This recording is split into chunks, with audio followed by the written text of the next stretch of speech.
Got my hair cut yesterday. Excellent. All right, everyone. This is Naishad Gadani coming to you from sunny Melbourne. And right now it's free Melbourne, and tonight it will be lockdown Melbourne. But that's the world that we are living in. And me and Caroline Brown started this, unique concept of career care package. You receive care package when you are in trouble times or when you are looking for some help, and that's the motto that me and Caroline have been driving for around 4 months now. Today is our 76th episode in our effort to brighten up your day and to deliver hope and optimism in these COVID-19 times. And we brighten up your LinkedIn screen every day 3 p.m., and we wish to continue that for some period of time at least. But how ironic it is that we are going to discuss a very, very fundamental challenge or desire of human around hope and optimism on a day where we need it the most. So we consider that this talk that we are going to have with Victor today will actually help you deal with the lockdown challenges and even beyond lockdown challenges as well. So before we bring Victor on the screen and start to enlighten us about hope and optimism, I welcome Caroline Brown, the co-founder of Career Care Package. Thanks, Naish. And yes, it's a great day to inject a bit of optimism in the world because I don't know about you, and I was just thinking about it. When I look at numbers going up with the COVID numbers, and then I look at numbers going down, my mood goes up and my mood goes down. And I feel like optimism is something that probably should be more innate than looking for external, like an external validation, so to speak. So it's fantastic to have you here today, Victor. And I was intrigued by your LinkedIn profile that calls you that Optimism Man. I think that's a fantastic title. And just a brief introduction, and Victor, you'll probably do it far better than me, but Victor is a speaker, a writer, a barrister, I believe, and the founder of the Centre for Optimism. So on a day like today, I think it's great to discuss the theme of optimism, what it means, how you can inject more into your life, how to feel, or not how to feel, but some strategies around coping with times like these. So Victor, thank you very much for joining us. It is an absolute delight to join you, Carolyn and Naishad. It's very exciting. It's my first time on LinkedIn Live, so it's a new experience for me. Always good to have new experiences. Yes, well, Naish and I like to joke that we make people globally famous, but we're not quite at that scale yet. So, after the first 20 years of these broadcasts, yes. I think it will be clear, but I certainly am very excited. Excellent. I reckon a good place to start is to give people a background about what you do and actually how you came to be doing what you do now. So, put it most simply, we only have one product, and it is to ask the question, what makes you optimistic? Not are you optimistic? Now, it's too easy to say yes, no. Even a pessimistic person or a person uncertain as to the sources of their optimism can answer that question. And as Megumi Miki, the author of Quietly Powerful, said to me when I asked her that question, she said, in just asking me that question alone, you lifted me up. You caused me to contemplate. You caused me to think about the good things in life. And that's one of the great things for me. Every day I'm sharing several quotes and quotable quotes from people on their optimism. So how did I come to be here? Well, it could be I was actually contemplating this because you foreshadowed this question, and I was thinking, should I go back to 1840 and my ancestors migrating from Sweden to Latvia, or should I come a little bit closer to home? So I think I'll do the closer to home. So I had nearly 20 years as a member of state parliament, and loved it for most of the time, and the challenges and meeting new people, helping people. But I could see that politics was becoming ever more negative. So in 2006, I quit politics and went off into my own regulatory affairs business. And then out of the blue, the Labor Premier, John Brumby, took me to lunch and asked me whether I would take on the role of Commissioner to the Americas, Trade and Investment Commissioner, North and South America. And it was an amazing time, headquartered in San Francisco, a week a month in New York, working out of Chicago, Latin America. We opened an office to promote defense or military exports in Washington. And the thing for us as Australians that struck me was the utterly positive stereotype that being Australian brought me, the advantages it brought me. So the chairman of Caterpillar in my meeting in Peoria said, "You Aussies remind me of the Americans of 100 years ago. Nothing is impossible." The Secretary General of the Rio Olympics, we took several trade missions to Rio to sell Australian sports management services, looked me in the eye and said, "I want an Olympic Games like Sydney, a legacy like Melbourne 1956. And he knew Melbourne well because he'd lived and worked in Melbourne. Lovely little experiences. I went to do a pitch at Eli Lilly on more drug trials in Melbourne. And look, it was nice to be invited, but it was the catering manager who was so excited. She baked lamingtons and party pies.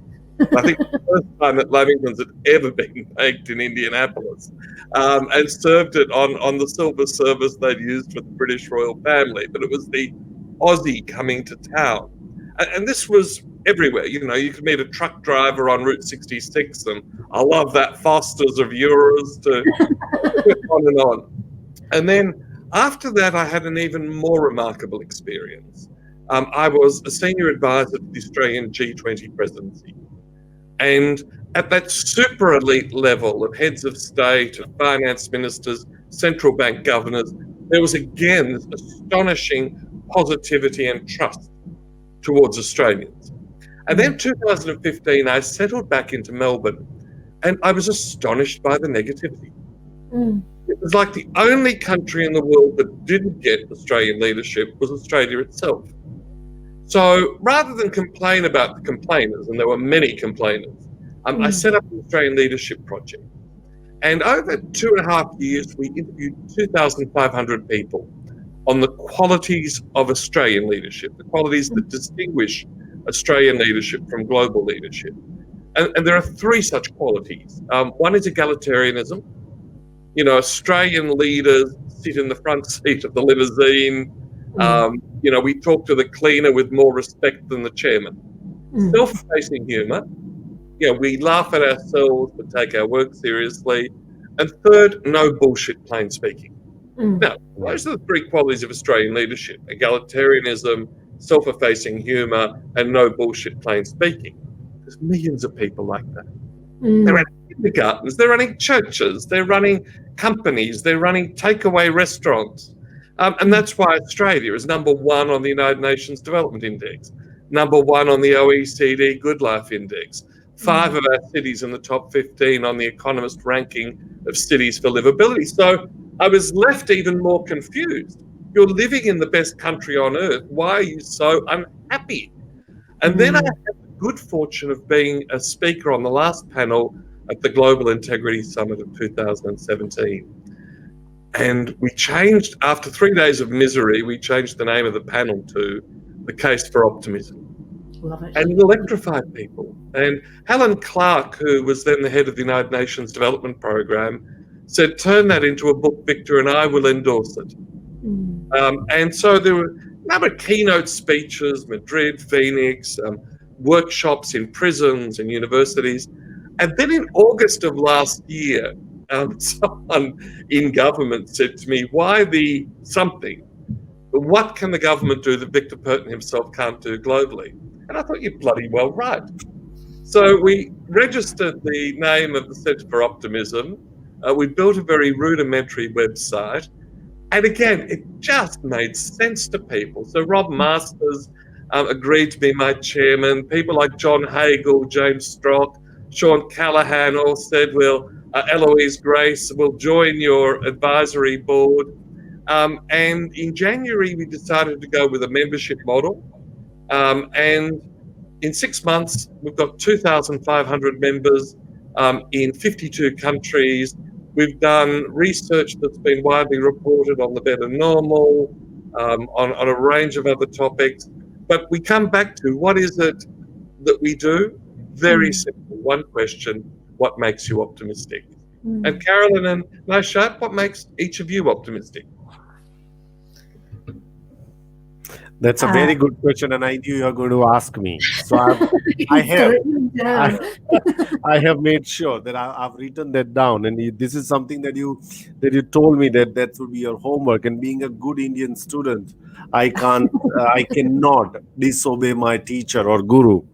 So as I think I sent my quote to you, but I think what makes me optimistic now at this point, at this time, at 3:10 p.m. is that I think despite of the challenges that we are faced right now, I still see human spirit alive. I still see that people are still willing to do what is required, and help each other, each other fellow human being. I was floored when we looked at, KB, we discussed about that the amount of money raised for those 9 public housing towers that were closed, completely locked down. $300,000 was raised just in few hours. That really instills this faith that howsoever dark it is, there's still hope out there. And one of the last thing that I can say before I hand it over to KB is that in India we always say that the darkest of the when it is absolute dark, that is the only possibility for light to emerge, because it is usually it's 4 o'clock in the morning is the darkest. The hour of God. The hour of God. That's right. And that's what I always am guided by, or always look at that. When it's get too dark, it feels that the morning is about to emerge. That means the hope is about to emerge. So that's how I see hope and optimism. Now, I have my moments where I don't see that applicable on the ground, but there are moments that I catch myself and go back to thinking like that. KB. Yeah, there is so many examples of lovely things that people have done during this time that do get lost in all of the headlines. But I think for me, from a practical sense, I was thinking about that because you asked us the question, and like you say, when you ask the question, you get all of these responses and you get people to reflect on what makes them optimistic. But this project has been optimistic for us because Nation and I just started it without. It's kind of like you start something where you don't know where it's going to end, and with the confidence that something nice will come out of it. And I think we started doing this just because we felt it was important to share, perspectives, expertise, and some hope, but not knowing whether that would work or not, not knowing, what was around the corner. But it's also the fact that we've gotten people like you and other guests on this show that have just given up an hour of their time to share stuff with people. That's like, it's an ongoing optimistic project, I think. Only an hour, KB. Sorry? Only an hour, KB. Only an hour. Well, you can stay on 6 hours.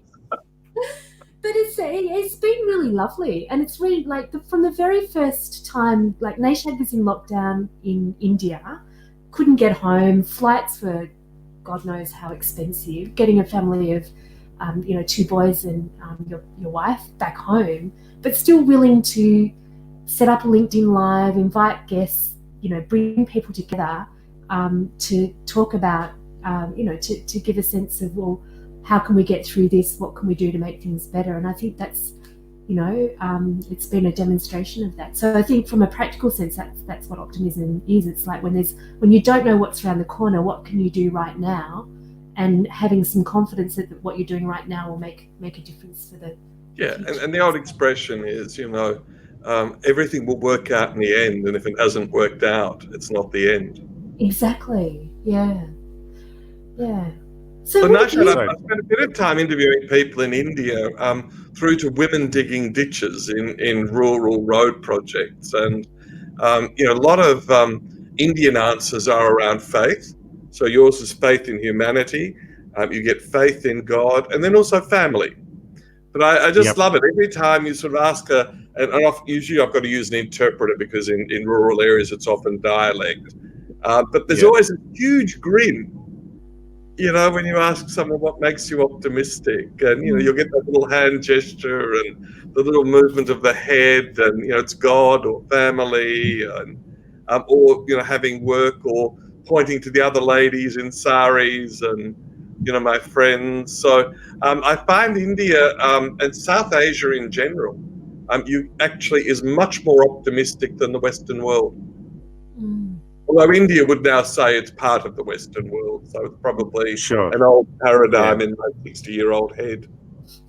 Yeah, agree. And I've seen that, we've got somebody who wrote about what optimistic. So I remain optimistic, someone says, in COVID-19 world by being grateful for what each new day brings and having a purpose and goal to make this a better and brighter world. So I think, and I think you're absolutely right. And I can just cite an example and then we'll get on to the questions. When we were in complete lockdown, obviously me and my family did not go out because that was my brother's strict instruction that you can't step out of the home. Whatever that you need, I'll get it for you.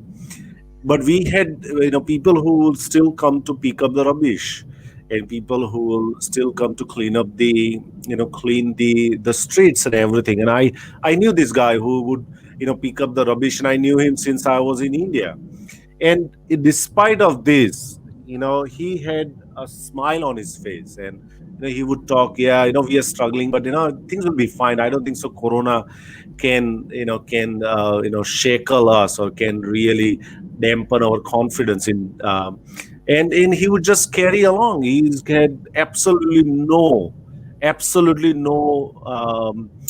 problem with the usual stuff, first world problem. What am I going to eat? Are my kids going to get a pizza on this weekend or not? Right? And this guy has got absolutely no problem with lockdown or not lockdown, and he would just carry along. I think that's what I'm talking about. The human spirit is absolutely mind blowing. We have seen in India in these times, Victor, people traveled on foot thousands of kilometers. Thousands. I'm not talking about going from Melbourne to Mulgrave, right? I'm talking about people travel thousands of kilometers with kids and in 40 degrees.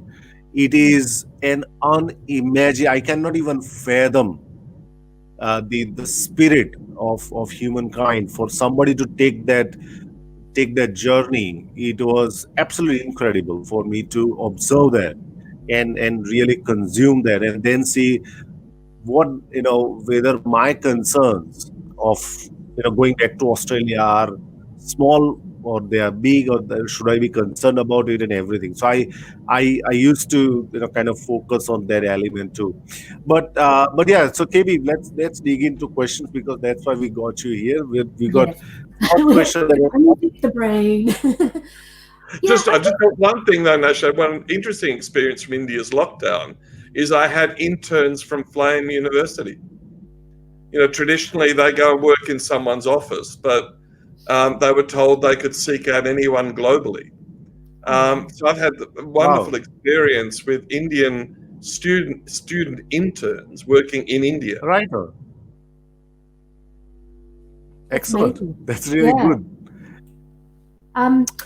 Yes, go ahead, KB. I was just going to say around optimism, and what does the research say? Like what's optimism linked to in terms of like success or promotion, or is there I imagine that it's linked to a number of different outcomes. Is that correct? Yeah, most of the research, even though the writing on optimism goes back decades or even hundreds of years, the research is relatively new because it relies on brain scanning, measuring hormones and the like. So the most exciting research is around longevity. Yeah. So you've got Harvard, Stanford, the American military studying people with PTSD. You've got Boston University, Mayo Clinic, the American College of Cardiology, Brookings Institution, also now say that the key trait for longevity, living beyond 85 in a healthy state, is optimism. It's not geography, it's not genetics, it's not wealth, it's a positive frame of mind. And the American College of Cardiology, the Mount Sinai medical system did a study of studies, 200,000 subjects over decades. The most protective trait against heart disease is optimism. The greatest predictor of recovery from heart disease is optimism. And there's good evidence around cancer, even now around dementia. We've been doing some work with Dementia Australia, but the global dementia work is now saying, on the scientific evidence says that a negative frame of mind is more likely to lead you to a faster progress of Alzheimer's and dementia than otherwise. Then around leadership, whether it's Dominic Barton from McKinsey, Corn Ferry's 3 traits of leadership include infectious optimism, and Iger, who's just stood down as the head of Disney, in his book on leadership, he has 10 traits of leadership, but number 1 is infectiously optimistic leadership. And Barton, of course, the head of McKinsey's, who's spent time with thousands of the great leaders, says, look, there's 70, 80 modern traits of leadership in the literature, but the core ability of the great leader is to infect others with optimism. So it's not the hero leader, it's the leader who can generate the optimism from the team. And I had a lovely experience at Circular Quay in Sydney, where I was sitting on my own early in the morning having a coffee, and a guy was sitting next to me, and like everyone who sits next to me who's on their own, he ended up having a chat with me. And he was from Singapore, and he said, look, every Monday morning I give the rah-rah speech to my sales team, and by Monday afternoon it's worn off. And I said, well, have you ever asked them what makes them optimistic? Of course, he went back and did it, and now once a month around the sales team, they go around and share what makes them optimistic. In terms of innovation, there's very good analysis now that says, look, it's almost impossible for the pessimist to be a good innovator, because innovation requires the acceptance of failure. And the pessimist tends to ruminate on fault and personal fault and could I have done it better, whereas the optimist just says, look, may I say shit happens on your interview? Yeah, the optimist tends to say shit happens. Or, as Dyson, with his 5,000 attempts at getting the perfect vacuum cleaner.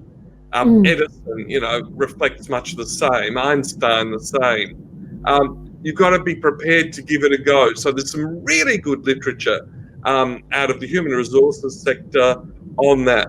But what puzzles me is that we don't interview for optimism. So we ask people if they're innovative, or we ask people if they're entrepreneurial, or we ask people if they're good leaders. But the underpinning trait is optimism, and there's a conservatism in the human resources sector and in the recruitment sector where they've actually failed to incorporate that into the interview process. And whenever you ask them, they sort of hang their head and look a bit embarrassed and say, oh, we get that through resilience or the like. But again, the scientific literature says resilience is a product of optimism, not vice versa.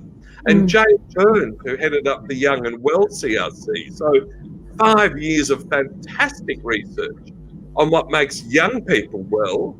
She said, I won't get the direct quote now, I haven't memorized it, but it essentially says, look, you can talk about resilience, you can talk about any other thing, but when the chips are down, when you've really got to draw from the core, it's optimism. So the literature is there, the literature and the scientific research. One you'll like best is some work out of the University of Illinois, which says that optimists are better sleepers. Why do you think that's the case? Because you're not waking up at 3 a.m. and, that's like yeah, that's the typical, like a symptom of anxiety is that middle of the night wake up, basically. Yeah, So, worrying. And then the yeah. last one you'll really love is the study from the University of Michigan on the effect of partners on your health. And Yeah. they concluded that an optimistic partner, husband, wife, partner otherwise, gives you some of the same protective effects of being optimistic yourself. So in my speeches, I normally say to people, if you're married to an optimist, it's a blessing. If you're single, make that one of the first questions on the first date. What makes you optimistic? But if you're married to a pessimist, there's two conclusions. One is, after we finished our interview, people will know they can have some positive effects on that partner, or alternatively, surround yourself with another optimist. Yeah.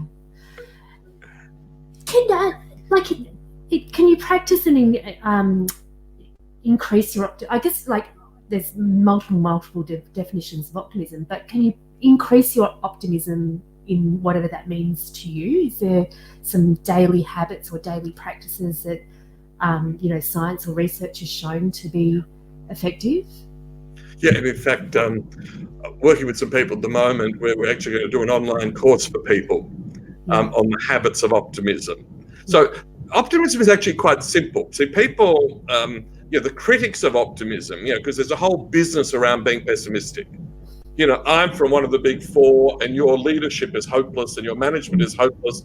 Pay me $3,000 an hour and pay my interns $800 an hour, and I'll fix it. So there's a whole business model based on telling people they're terrible or being pessimistic. So the primary definition of optimism is a belief that good things will happen and that things will work out in the end. And in fact, there's a wonderful English mystic of the 14th century, Mother Julian of Norwich, who lived through that pandemic, the Black Plague. And hers is the oldest book written by a woman in English. Wow. And her phrase is, all shall be well, all shall be well, all manner of things shall be well. So it's this notion of persistence and things will work out in the end. But how can you lift that?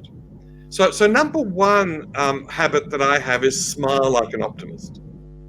Right? We all know you should smile, but it's so easily forgotten. People teenagers get up grumpy in the morning, and father or mother is greeted by this sort of grumpy child, and you start to frown and they frown and everyone frowns.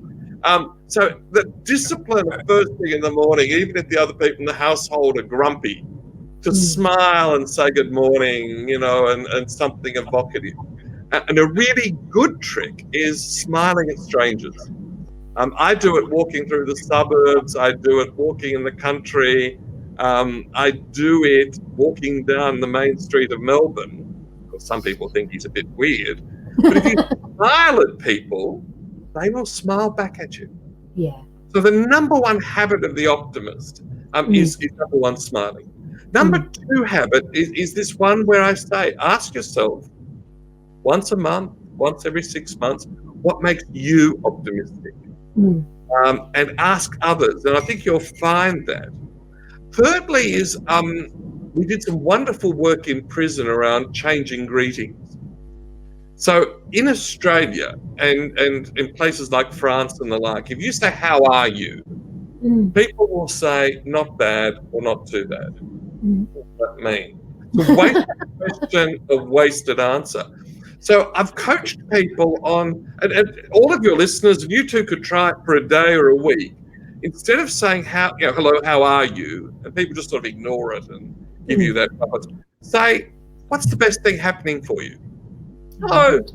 Or what's the best thing in your day? Now, they will stop because your question is so unusual. But you actually bias the conversation to the positive right from the beginning. And it's part of one of the things that's really infected Australia and the West is this notion that critical thinking is everything. There's no higher calling for the journalist than being an investigative reporter, tearing someone down. Whereas I love appreciative inquiry. You and I might disagree, KB. You and I might disagree, but I can say and rather than but. And one of the things people really talk to me about, both people at the power end and the people at the powerless end of meetings, both talk to me about this problem of people at the table aching to say but, aching to tear them down, or calling them a Pollyanna, or calling them unrealistic. And so one of the things we really try and get into people's heads is and rather than but. And it's this fostering of positive conversations. Another one that's very strong, you both read Bill George's True North. When I asked Bill George, the Harvard leadership academic, what makes him optimistic, he said, being surrounded by positive people. And use the words, what a blessing. And so it doesn't matter whether it's your morning coffee or the people who you're going to have at your meeting. As one of the Australian billionaire miners said to me, I only have optimists around the board table. We can recruit pessimists by the hour from law firms and accounting firms. So the notion of surrounding yourself with optimistic people, it is a choice. Because we all know, there are times when you're going to go and do business with a negative person. There might be someone in your family who's a pessimist that you've got to care for or spend time with.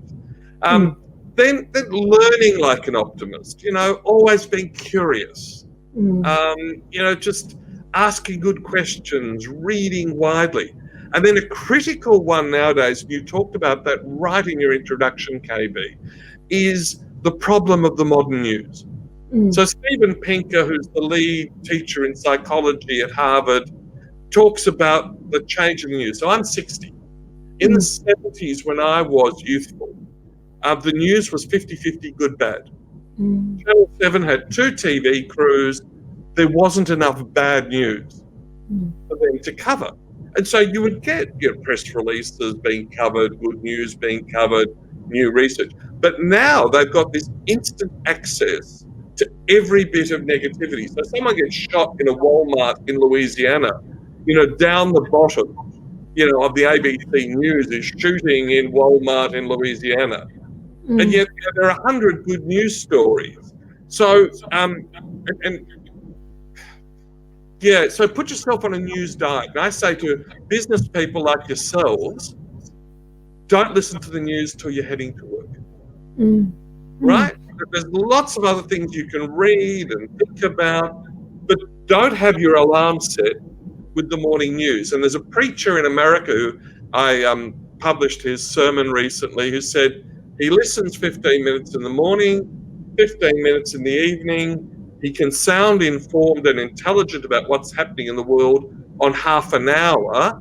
He doesn't need to be listening every 15 minutes to the same repetitive negativity. And you both know that with brain plasticity, you keep pumping in the bad stuff, you'll feel bad. And then the last 2 I'll suggest to you, because I have 16 habits of the optimist, so that'll take us our entire hour. Number one is share, as you two are doing, share stories of hope and optimism. Right? The research done by Coke and Disney and others says people are yearning for stories of hope and optimism. They are sick of the bad news. They want a good story, or as my friend John Hagel would say, a good narrative of hope and optimism. And then the last one is what we've been doing, is laugh like an optimist. Tell jokes, be happy. So I start with smile like an optimist, laugh like an optimist. And in the middle, there's a whole lot of tools. The last one I'd probably give your watchers or listeners a little trick from the American military is fantasizing, imagining. So the American military now uses an exercise called My Best Self. So you take a piece of paper, best done written rather than typed, and you imagine yourself 6 months hence or 12 months hence, 5 years hence, 20 years hence, whatever you choose. But you spend 15 minutes writing about what you're going to be like, what your best self would look like at that time. Now, there are hundreds of other exercises we could do, But those would be some of the ones that you can do in a business context. And the most important one in the business context is once a month, go around the board table, go around the exec table, go around the team, and at the beginning of the meeting, what's making you optimistic? Now, you wouldn't do it every meeting because optimism shouldn't change week by week. Yeah. But God, if you do it once a month, my God, you'll be jumping through hoops. You'll be a fantastic team. What is that's just some amazing gems that you've given people to take away, and I really love the thing around, you'd be more attractive as a job seeker if you're optimistic as well. And it's probably a time that you need a lot of optimism because you do get a lot of knockbacks and you don't hear back and all of that kind of stuff. I wanted to ask, Can I share something with you? When I was a young graduate from university, I sent 100 letters to law firms for what was then called articles. And as you say, 40 of them didn't write back. 30 of them wrote back saying no. 23 interviews, and it was the 23rd interview. You've got to be in the job-seeking world when there's 4,000 applicants for a job. You've got to be persistent. Yeah. I was wanting to ask you about morning routines. I've been reading a bit lately and trying it myself about having a set morning routine that starts with a little bit of exercise and a little bit of meditation, just to set me up for the day. What's the research around, that saying of win the morning, win the day? Have you heard anything around that at all in terms of I haven't seen it related to optimism, but you put it beautifully. So come back to Naushad's comment on 4 o'clock in the morning being the darkest hour. I've spent time meditating with a women-led Hindu sect called the Brahma Kumaris, and they in fact do their morning meditation at 4 in the morning. So this notion you wake up, they wake up at 3:30 and have a cup of tea and get themselves ready and then meditate at 4. Now, that's probably too early for most people in a Western environment. Martin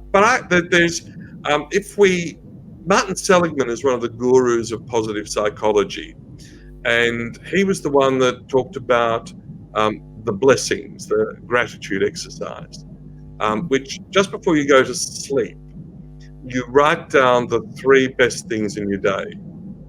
And you keep a journal by your bed or a scrap of paper, however you do it. And first thing in the morning, whether you're sitting on the toilet or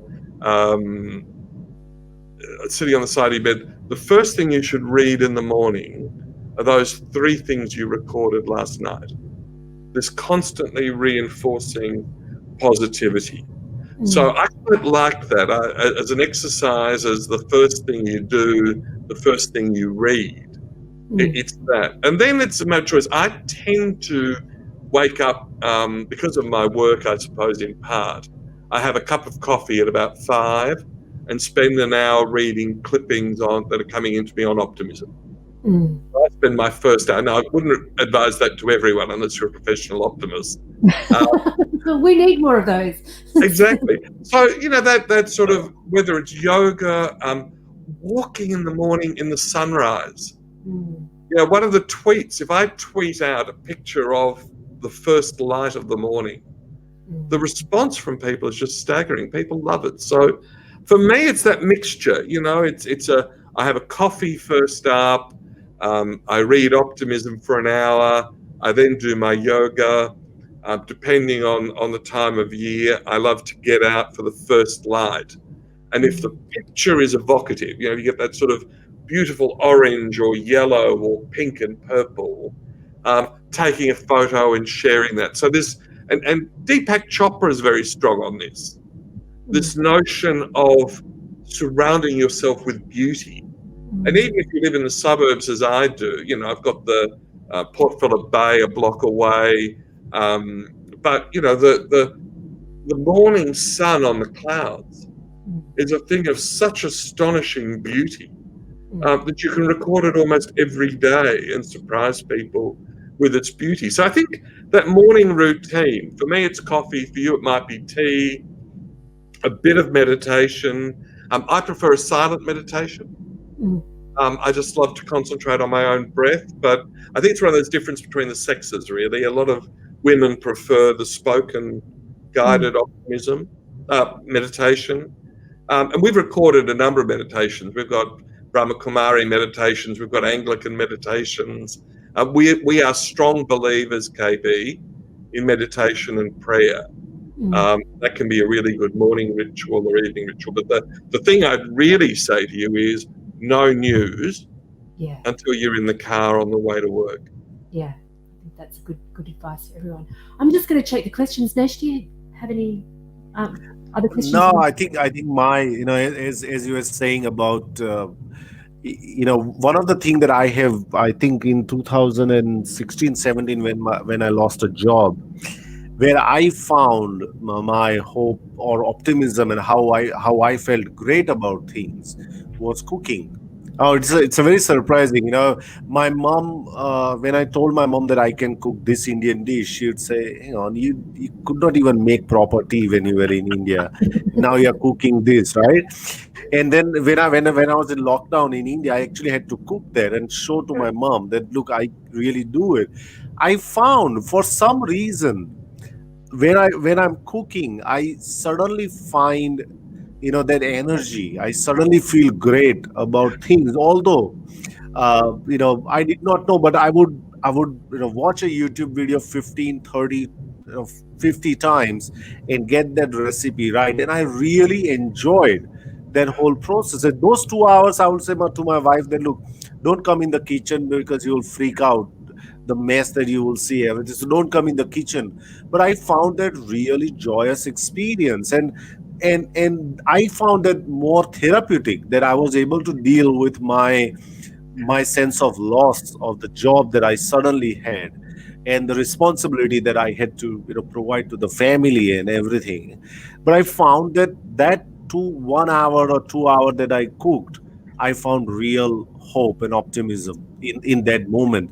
So I think it could be anything. I think the why am I sharing it? Because you may find hope and optimism in just walking, or taking your dog out for a walk, or playing on with Legos, for example. I think one needs to know where do you find that sense of hope again. So that's what I'll probably say on that. KB, if you got any, I cannot see question. I was just seeing great comments. Tara says, You acknowledge So that. cooking wise is interesting. You're like I have a 15-year-old son who's very high performing in school, and but he, like you, he loves to cook, and he actually cooks brilliant Indian curries. And no recipe. He knows what the flavors are and gets it just right. And the Brahma Kumaris, the first time I met them, it was actually a weekend at their retreat in Baxter, which is a suburb of Melbourne now, but in those days it was the country. And I remember they cooked vegetarian, and they said the best food is the food cooked with love. You can actually be a lousy cook, but your kids will remember the meals cooked by mum or dad with love, and they will elevate it. It might have been the driest roast lamb in the history of man, but it's that lamb that mum used to make, or that curry that dad made, is utterly special. And I mean, there's a lot of scientific literature now, particularly in the US, where people eat dinner in front of the TV. And there's no eye contact. And the scientific evidence around children being better and higher performing when they do a shared meal, particularly if the dishes are in the middle and you scoop from the central dishes, the children are so much better off. But my challenge to you, Nishad, is to say to your wife, come in and chop the carrots, or come in and chop the celery, and who knows what it might do to your romantic life. Oh, dear. Your kitchen may become X-rated. She's listening to this, by the way. Victor. Well, we'll have to report back to us, KB, on whether he's tried it. Exactly. So tell me, so KB, what have you developed as your morning ritual? How do you? So I do some exercise, some stretches and some just some core exercises because I've had a bad hip, but and then I stop and I go, oh God, I just like to feel how that energizes my body, and that gives me a real boost. And then I do listen to some guided meditations on positivity, and I've got a few on my phone that I listen to as well. And then my other part of the day is, for the first hour of the day, I work on stuff related to this project, because I find that if I do something that I really love in the morning, it gives me a boost for the rest of the day. So I'm not a believer in that saying of swallow the frog, where you do the thing that you don't want to do first. I get more energy to do the things I'm not so keen on if I do the things I really love first. So I pay close attention to my my emotions or my body at that time as well, just because you can really feel where you get a lift. So that's pretty simple and pretty basic. But I used to, when I first started working for myself, get up in my pajamas and work until 1 PM and look up and go, I haven't even barely had breakfast. And those sorts of things, I've just found that slowly they eat away at you and you don't realize. And then 6 months later, you're not feeling great about yourself and great about the world, and you realize that you've got this routine that's not that great for you. It's so I really noticed the difference in the two versions of KB in that kind of scenario. So You've got a great voice, KB. Have you ever recorded a guided meditation of your own? No, I haven't, but maybe I could make a bit of money on the side. So Don't even think about making money on it. Try the first one. Yeah. But because there's so many thousands of people, but it's one of those bits of the meditation that appeals to you will probably appeal to 1 million other people in the world. Yeah. I'm very blokey. I love the silent, just focused on the breath. Yeah. But a beautiful guided meditation with someone with a good voice. Yeah. There's Sister Genti from the Brahma Kumaris and Sister Shivani. They have these fantastic voices, and you just feel like you're floating into space. So Nashad, what's your morning routine? Dishwashers. Sorry. I know I should be more careful, isn't it? Don't tell the truth. I think my morning routine, is I really like doing my first tea and having it quietly. I really like that. That's why I tend to wake up before I even wake up kids. I want to have my tea, and that 10-15 minutes is very special. Like, I really enjoy that. There's nobody, no noise, nothing, and I just sit down and read something or watch something, but I'm in my moment at that. I'm just thinking, what do I want to do? What are the things that I want to accomplish today? And what are the things that I wanted to do yesterday, which I did not do it. So I think that really, that 10-15 minutes early, just with myself and cup of tea, is really, really special for me. Yeah. Do you make Indian tea or just Yes, plain? Indian tea. Nah, Yes, I love it too. I love adding the spices. It's one of those lovely exercises. Now, the question we didn't ask and answer is, how do you stay optimistic in the middle of a pandemic? And I think we go back to that quote I gave you from Mother Julian of Norwich, all shall be well, all manner of things shall be well. But the world is more complex than that. A friend of mine has just written to me, he's Argentinian. He and his wife got caught in Spain in March. They both got COVID. They went back to Argentina. As we're now finding out, there are so many odd complications of COVID.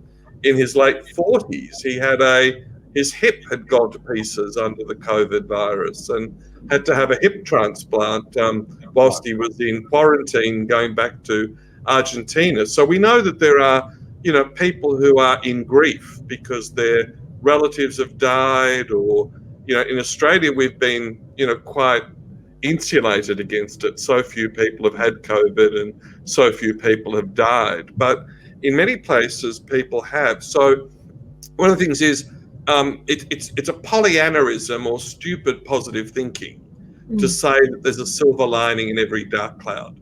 The reality of COVID is it is a dreadful illness, highly contagious, and mortally ill for the elderly, for the fragile, and as we're finding out, men in their 30s and 40s are dying of COVID, young people. So in that instance, where we're talking to people who are going through grief or suffering, there's no point saying, oh, well, everything will be well tomorrow, or everything will be marvelous. You've got to have empathy.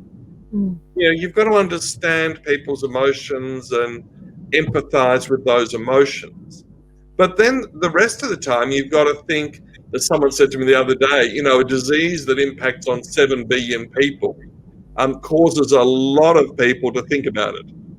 So we probably have 100 million brilliant people, working on everything from, the vaccine to the drugs to the ways of keeping things clean, of avoiding exposure to the disease. And when you look at that sort of stuff, and then as you said, Nishad, the way in which people have built community, the way people are working better. So our Better Normal project, we got answers from 1,000 people in 22 countries. 70% were adopting a better normal. They're going to work from home more. They were going to fly and travel less, spend more, less time at work because you're not wasting time on commuting. And what was really interesting about that was the Daily Telegraph in Sydney was intrigued by that study and did a survey of News Limited readers around the country. Would you believe 85% of people responding to that poll in News Limited said they want a better normal? When we look at COVID, it's terrible. The 150,000 people dead in America and China and Russia, and this is terrible things. But when we look at the way, as you said earlier, Nishad, your faith in humanity, the way neighbours, family are coming together in new ways. My family, was divided by World War II. We think that the largest family gathering was 1937. Well, using Zoom, we actually had the biggest family gathering since 1937. The relatives in Germany, America, Australia. So, you've got to think of those good things, but at the same time, you've got to also, the optimist doesn't say everything is great. The optimist says things will work out, persist, take action to make it better. And that has to be the crux of that better world that we're building out of COVID. And you might be interested, Robert Masters, our chairman, might be a good subject for one of these conversations because he coined the phrase. And I now see it popping up everywhere. Deloitte produced a report and concluded that. And so we're starting to see the phrase being adopted elsewhere as well. And that's what we wanted. We wanted to infect people with this notion of infectious leadership. And, through the Better Normal project, we've managed to achieve that in part. I love that sort of concept because it's better than the new normal. Do you know what I mean? We hear the new normal all the time, but as if that's going to be a bad thing. But yeah, there's so much. The new normal could be the Orwellian world. I still find it bizarre that the Australian Army is defending the New South Wales border against Victorians. That we're going to have a ring of steel around Melbourne, made up of the Australian military. Doesn't it? Like, it seems the Chinese must be laughing, There they were berating us last week about our increased defence budget. Now they're saying, well, we can see why you need your military. You're doing what we do. You're locking up your people. You're welding up the apartments. So I've got to say, I'm coming from a refugee family from the Soviet Union and always believing in human liberty and freedom. I've got to say that even giving democratic politicians excessive emergency power goes to their head. And this notion, it's like the Housing Commission flats. I don't want to be, would I have made a different decision if I was the Premier or not? But it just seems bizarre to me that the police arrive and lock it up, but you haven't got social workers walking up and down every corridor telling people you're going to be delivering food parcels later that day. The authority, and I'm getting a bit sick of some people have done badly and that's why we're doing it. When you look at the success of Australia and New Zealand, Germany, Denmark, in relation to restricting the deaths from COVID, it's been community, not dictatorship. But that's my political bandstand for today. It's going back to my old passion of politics. That's okay. We're probably getting close to the hour, I think. I'm just having a quick look at comments. There's been a lot of supportive comments about people. Poonam says she starts her day with gratitude and she's thankful for being alive. Vanessa says that great thoughts. Totally agree. Thank you, Victor, Nashid, and Carolyn. Nildara said your wife says thank you, Victor. Thank you. I think she's looking forward to chopping those carrots for you. Don't go there. I don't be optimistic about that. There's a good question from Imtiaz Ali, which is one of the differentiators between positivity and optimism. And I think I answered that. The positive thinking is this notion that there's a silver lining in every cloud. And there's not. There's a tsunami or an earthquake or a terrorist explosion and hundreds of people are killed. It's a bad thing. But the optimist says, well, look, we have to take action to help those who've been affected. We have to have empathy, sympathy. But on the other hand, the optimist says things will work out in the end. There's another good question from Tara about how can you not be optimistic with that background.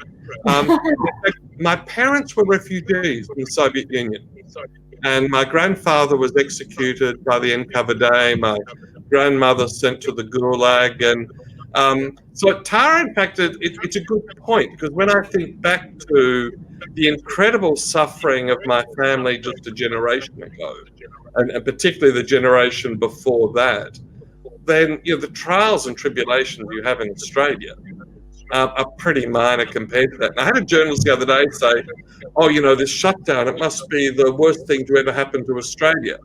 And I said, well, have a think about it. We've got refugees from countries whose businesses were bombed or destroyed or expropriated. We've got migrants who've left terrible countries for a better life. And then we've got lots of Australian-born people whose businesses have been destroyed by flood and bushfire and the like. And if we turn to those hundreds of thousands of people to help lead us through this, not just, the Premier or the Prime Minister making grand speeches, but as you're doing, sharing the stories of hope and optimism, that's where we will get that strength. So Tara, my challenge to you is for you to share some of those stories, and you too, Imtiaz. So there's some really good questions. Fantastic.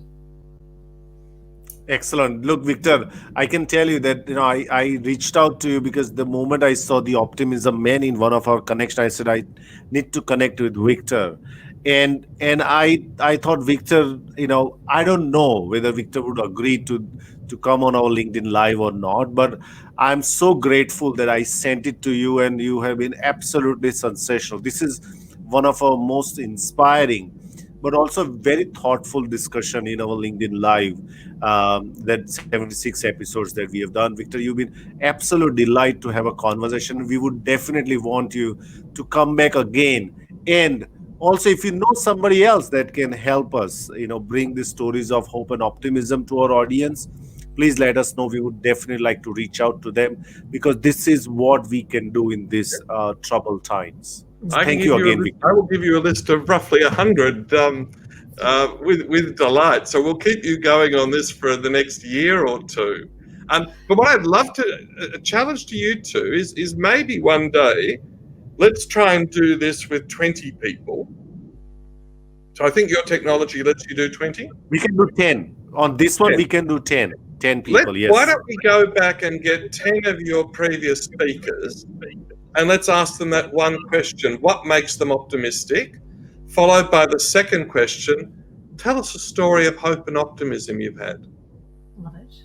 And so why don't we come back when you're ready to do it? Absolutely. Let's do a round circle of 10 with two questions. What makes you optimistic? And then share a story of hope and optimism you've seen in the last week or two that's inspired you. Yeah. And then we can also get all of the people who are listening in and logged in too, to do the same thing. It becomes very powerful and reinforcing. Yeah. That's such an awesome idea. I think that would just give everybody an absolute lift to do that. And Naish, let's put it on. We've got a couple of weeks booked with people, but let's maybe we should do that show. And maybe that'll help you get to your 1 million interviewees by the end of the next 2 or 3 years. You two are so good. It's just relaxing talking to you. It's wonderful. You both got fantastic voices for radio, and just the smile. As I said, the first habit of the optimist is smiling. The last habit of the optimist is laughing, and you two exemplify it. Thank you. All right. So thank you everybody for watching and listening in. If you want to follow your career care package, go to the hashtag career care package and you'll see shows that we've got coming up and shows that we've got in the past. Thank you very much for joining us, Victor. It's just been delightful to have you. And I think that would make a really nice... Nash and I have got 100 shows as our goal, but I'll be doing more than that. But I think that would make a nice 100th show to bring people in and share that story. So, and a nice 1000th show too.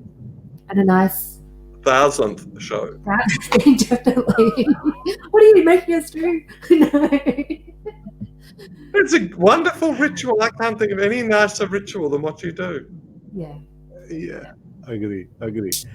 Excellent. All right, everyone. Tell me how that next curry goes that your wife chops the carrots and the celery for. I will, absolutely. So everyone, we'll see you tomorrow. So stay safe, but the most important thing is stay optimistic. So until we see you tomorrow, thank you, Victor. Thank you, KB. We'll see you tomorrow. And we are going to talk about a different topic tomorrow. We are going to talk about imposter syndrome and how do you overcome that. That will also be a fascinating topic to talk with Shandell Lebozetta. So I'll see you tomorrow, everyone, and have a nice evening. Bye, everyone. Bye, everyone.